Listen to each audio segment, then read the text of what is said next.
Muchas gracias, Dr. Heffler. Muchas gracias al comité organizador por la amable invitación a Sligo y a visitar esta hermosa ciudad. Se me pidió que les hablara hoy día acerca de la terapia neoadyuvante y la cirugía de GIST. Así que voy a cubrir un área muy amplia, bastante rápido. Muchos pacientes en Estados Unidos se presentan así, con pequeños tumores, una ulceración como pueden ver en el centro, y estos son resecados bastante fácilmente. Sin embargo, al otro lado del espectro son pacientes como este, y es muy avanzado, y como pueden ver en la cirugía es un gran desafío poder tratarlos de manera eficiente. Para poder darles un marco, ustedes saben, más del 90% de los tumores son KIT o mutaciones PDGFR-alfa. Más del 80% de los pacientes con GIST metastásico se benefician de imatinib, y cuando los resecamos la sobrevida a 5 años es baja. Esto llevó al grupo de oncología a hacer 2 estudios. Uno fue un estudio fase 2 que aparece aquí para GIST de alto riesgo, pacientes con tumores superiores a 10 centímetros que fueron resecados inicialmente y cuando eran tumor KIT positivos tratados con imatinib por 1 año. Y como pueden ver, y anduvieron bien comparado con los controles históricos con un RFSS de 24%. También pueden ver que más o menos a 1 año y medio empiezan a recidivar. También señalamos cuando miramos estos estudios que dependiendo del tipo de mutación de que se trate, los pacientes andaban muy bien, o aquí si tenían una mutación en el exon 9 andaban bastante mal. El estudio más importante a la fecha, el único fase 3 randomizado con placebo con tumores de más de 3 centímetros, randomizándolos a placebo o a imatinib por 1 año, 40 miligramos por metro cuadrado. Y creo que todos conocerán estos datos de ECOSOC que muestra que hay una marcada mejoría en la sobrevida sin recidiva, pero después se vuelven las curvas paralelas y ahí recurren cuando son tratados por solo 1 año. También observamos que los pacientes que tienen mayor riesgo parecen beneficiarse más, como se ve aquí, con tumores superiores a 10 centímetros tienen una marcada mejoría que los con placebo. Sin embargo, la sobrevida global no fue diferente. Habiendo dicho esto, tanto la FDA como la EMA en Europa aprobaron la terapia adyuvante para los GIST resecados, pero nadie sabía por cuánto tiempo tratarlos. 2 principales preguntas surgieron, que es ¿quién debe ser tratado y por cuánto tiempo? Partamos con el quién. Me parece bastante claro que sabemos cuáles son los pacientes de alto riesgo. Los que tienen GIST no gástrico andan peor, los que tienen un alto índice mitótico también andan muy mal, y los que tienen tumores más grandes andan peor que los que tienen tumores más pequeños. Y uno puede poner esto en un normograma que fue desarrollado por Rondi Mateo en el Memorial Sloan Kettering, y aquí tienen un GIST de 5 centímetros con una alta tasa mitótica ubicado en el estómago. Pueden ver las flechas y eventualmente pueden llegar a un puntaje, si puedo poner la flecha ahí, y ese puntaje les lleva a una recurrencia libre a una sobrevida libre de recurrencia. En un análisis multivariado, en el estudio randomizado, mirando los que estaban en el brazo placebo, observamos que en términos de las variables más importantes que se dieron, teníamos una alta tasa mitótica, pero la segunda variable más crítica eran los que tenían mutación en el exon 11. Y miramos eso más aún, no era solo mutación en el exon 11, sino una lesión específica en el exon 11 que aparece aquí en verde, y esos pacientes anduvieron mucho peor que los otros grupos de pacientes con mutaciones. Después, cuando miramos la sobrevida libre de recurrencia en los tratados con imatinib, pueden ver pacientes de alto riesgo que parecen beneficiarse más. Estos son con mutaciones en el exon 11, tratados con imatinib. Los con wild type no se benefician en absoluto. Eso es el quién. ¿Qué pasa con el cuánto tiempo? Esa pregunta queda parcialmente se responde con el estudio escandinavo. Esto es post-resección y como saben se muestra un beneficio de sobrevida libre de recurrencia. En amarillo son los tratados por 3 años, rojo versus 1 año, y mostró una mejoría en la sobrevida global también. Pero ¿qué pasa con la pregunta que me hicieron, que era la terapia neoadyuvante? Hay que darse cuenta que no hay estudios randomizados fase 3 para tratar de dilucidar esta pregunta, por lo que tenemos que mirar a estudios de fase 2. Este es el estudio más grande, es un EORTC del grupo de sarcomas óseos y tejidos blandos con tumores estromales gastrointestinales tratados con imatinib neoadyuvante. Y como pueden ver, en términos de sobrevida libre de enfermedad y específica, andan bastante bien. Así que estos son los peores. A la derecha, la específica a los 5 años es 95%, y a la izquierda, la sobrevida libre de enfermedad es 65%.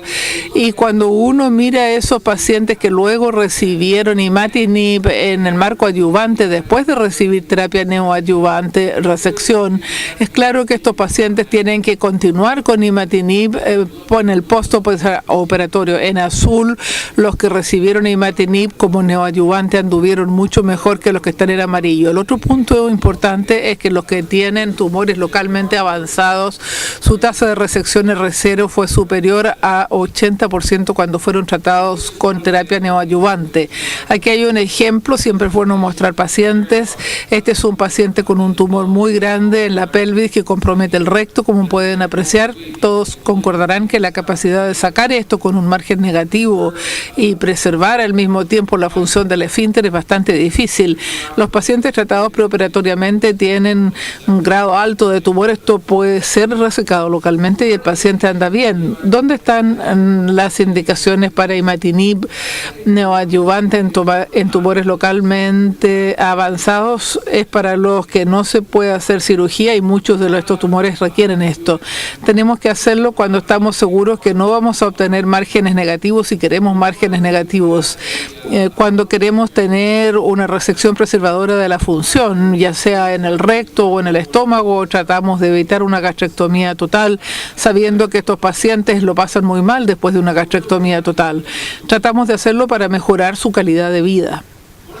¿Qué pasa ahora pasando de localmente avanzado a localmente avanzado y metastásico? No hay estudios randomizados de nuevo, pero este es un estudio realizado por el RTOG que estudia imatinib preoperatorio en localmente avanzado y metastásico. La línea amarilla son aquellos pacientes con tumores primarios localmente avanzados, y la línea verde son aquellos pacientes que tienen recurrencia o metástasis. Y de nuevo verán que los que tienen tumores primarios en amarillo tienen 60% de sobrevida libre de progresión a 5 años, los que recurren y tienen metástasis menos. Pero cuando miramos la sobrevida global, estos pacientes andan relativamente bien.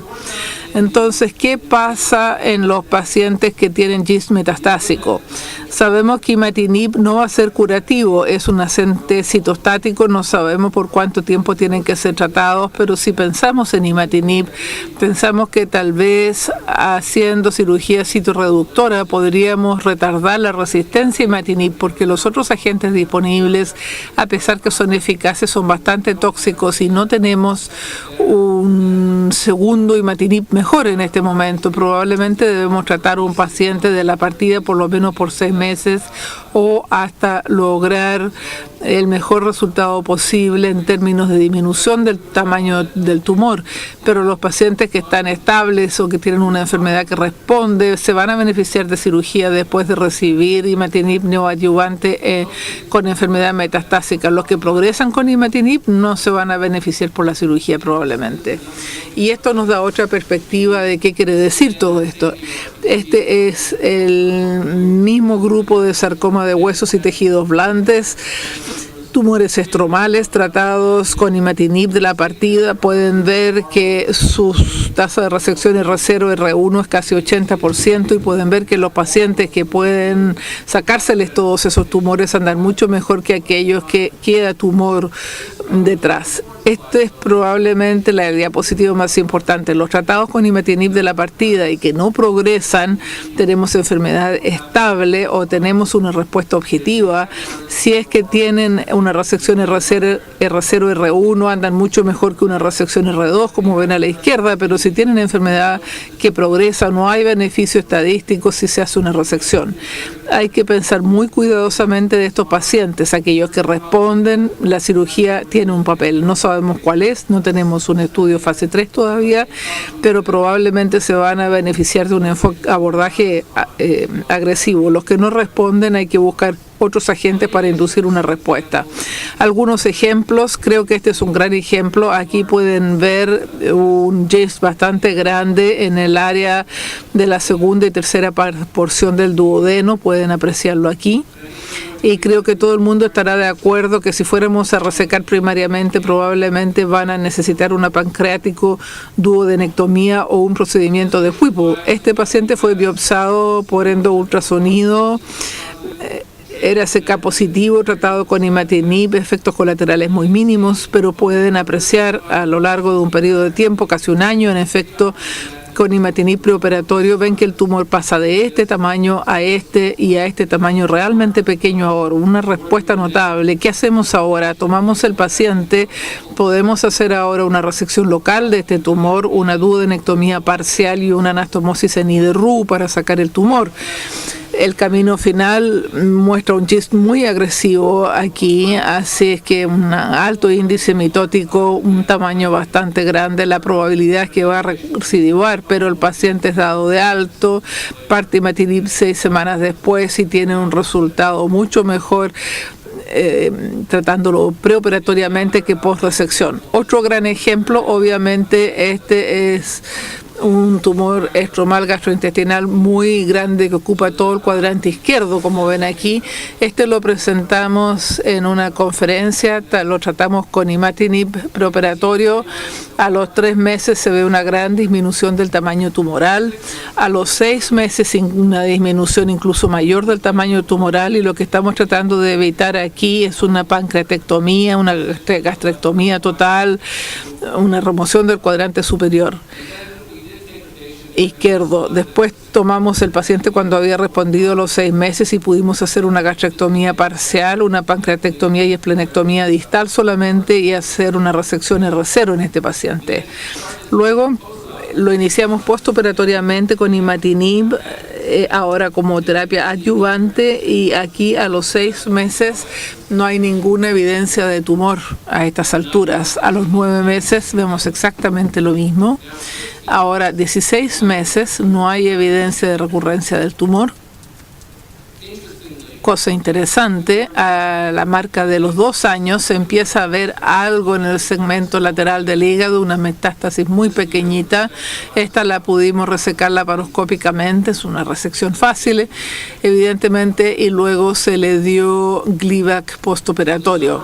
Para resumir, entonces, la resección en el marco de GIST es la única modalidad curativa.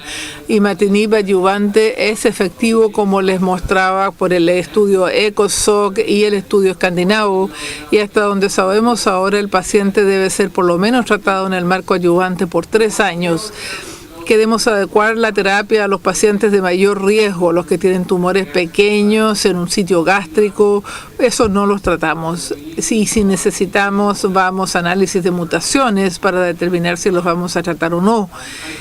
Yo creo que la terapia neoadyuvante tiene la capacidad de llegar a una resección R0 en pacientes que se presentan con tumores muy grandes y donde la resección de partida es probable que tenga un margen positivo, ya sea grosero microscópicamente, o va a tener un impacto en su calidad de vida en términos de la extensión de la resección. Incluso los pacientes con enfermedad recurrente o metastásica que responden a terapia neoadyuvante pueden beneficiarse de una resección sin demostrarlo con un estudio fase 3.